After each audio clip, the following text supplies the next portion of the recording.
to Classonlineschool. In our today's topic in English language, I'll be teaching you on the topic punctuation mark. Punctuation mark. What do I mean by the word punctuation mark? Punctuation marks are what? They are signs that make our reading meaningful. They are signs that make what? Sentence meaningful and clear when reading.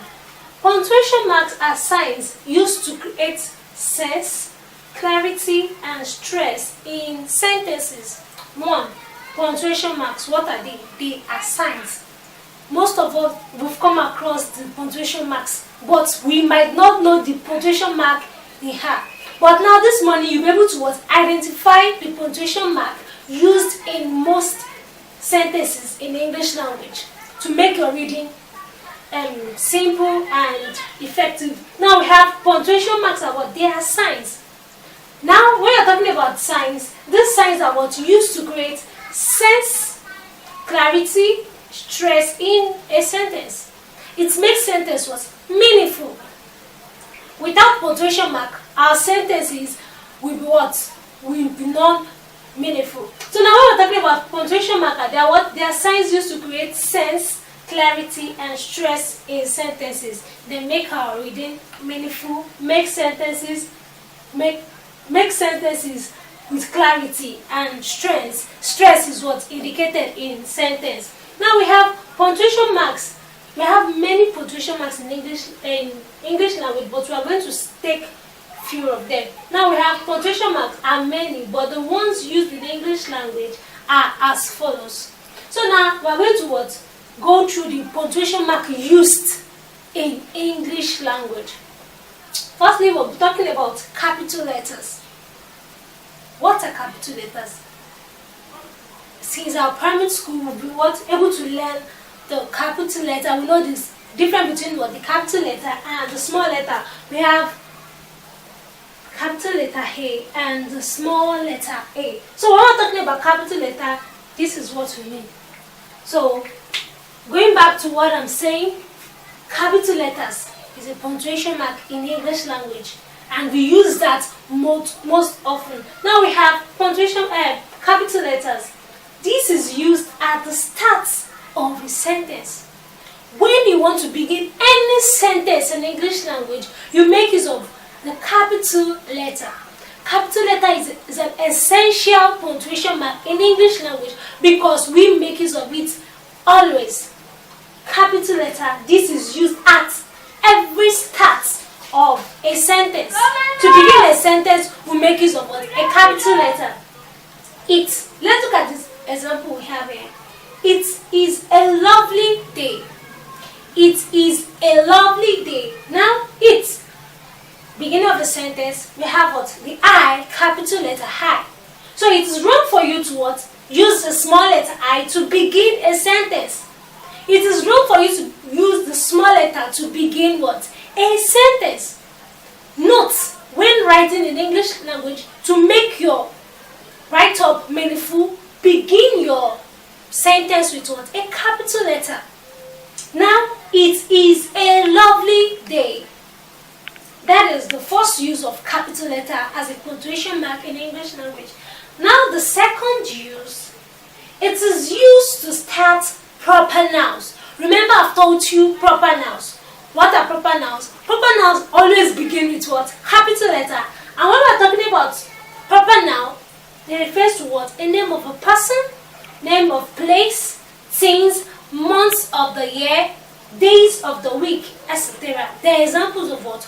Proper noun. I've taught you that in our first class. So, this proper noun, when making use of proper noun in your writing in English language, you will make use of what?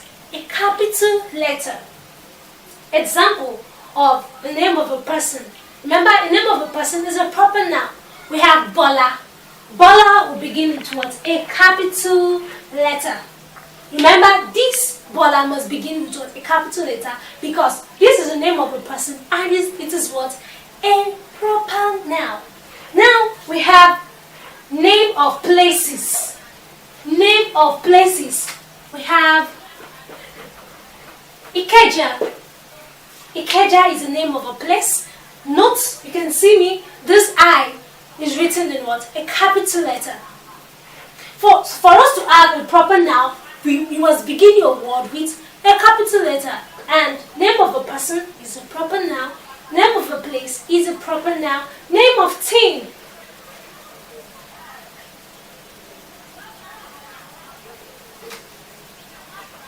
We have what?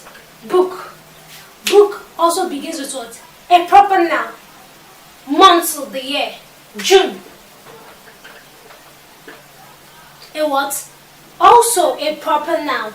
And days of the week, we have Monday, Tuesday, Wednesday, Thursday, Friday, Saturday, Sunday. They all begin with what? A capital letter. And that is what? A proper noun. Lastly, the third use of capital letter, for the pronoun I. For the pronoun I, most students make mistake when writing using this I in their essay. When writing this I, for instance, you want to make use of this in your writing, most of them use this small letter I. Most writings of students, they make use of the small letter I. But for the pronoun I, you're talking about yourself in a what? In an essay or a sentence, you make use of what? Capital letter I. Anywhere in your writing, when you are what? Talking about the pronoun I, capital letter I must be used anywhere. And e.g., in the future, I, you can see it, you're talking about yourself. In the future, and this is a pronoun, it's a word, I've taught you pronoun in a part of speech. Maybe you've not gone through the part of speech, you can go over and watch the videos. Now this I is a pronoun. And what is a pronoun? A pronoun is a word used instead of a noun.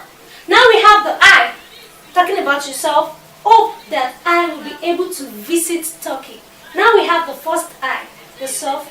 Remember, there's a pronoun, it begins with a capital letter.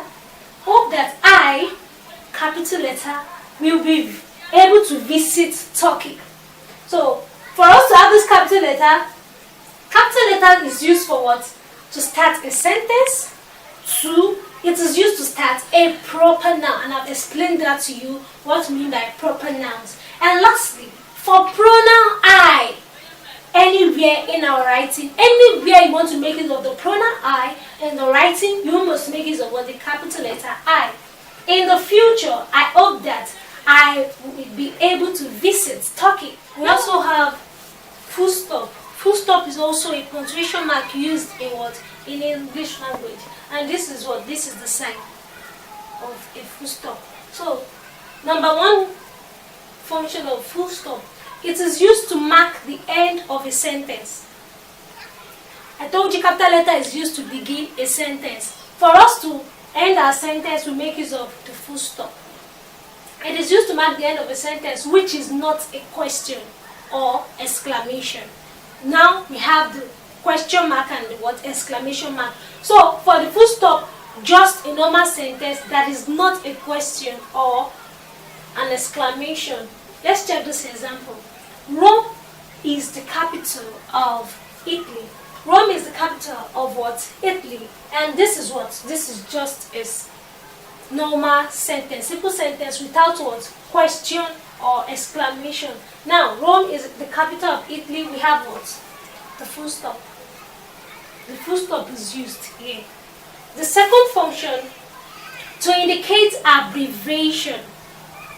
To indicate abbreviation. What are we talking about abbreviation? Words that are short, in their short form. Now we have the UK, United Kingdom. Now at the center we have what? The full stop. This full stop indicates that there is something missing in this word, in this letter. Now we have UK, United Kingdom. BA, Bachelor of what? Arts. And doctor, there is something missing. Then we have English, there is something missing here. We have USA, United States of what? Americas. Then we have US and A. There's something there. We have the third punctuation mark, we have the question mark. Remember I told you when we have a sentence, the normal sentence without what? Question or exclamation mark. Now this is a question mark, and this is the sign of a question mark. In case you come across all these things, you see this sign, this is a full stop. You see this is a question mark. Then what is question mark? Question mark, it is used at the end of every direct question. Question mark is used at the end of every direct question. We have those questions. What is your name? That is a direct question. I'm asking, what is your name? And this is what? A question mark used at the end of the direct question. Who are you? We have the question mark. Who owns the book? The direct question. Now we make use of what? Question mark. And also we can make use of question mark when we have for a sentence that is declaratory in form. When we get to that level, we're going to learn about declarative sentence, interrogative sentence. Now we have for a sentence that is declaratory in form but interrogative in meaning. Now this is a declarative sentence. You think you will teach tomorrow? You think he will teach tomorrow? It's also a question. Because you are asking. You think he will teach tomorrow? It's a question you're asking. So you need what? The question mark. I've talked about the full stop, and I've also talked about the what? The question mark. How to indicate the question mark in sentence and how to make use of this question mark when the full stop and question mark when writing. This full stop at the end of a sentence that is not what? Question or exclamation, or to indicate abbreviation. Question mark to all direct questions or to sentences that are declaratory but are interrogative in meaning. Interrogative. Now we move to the next punctuation mark.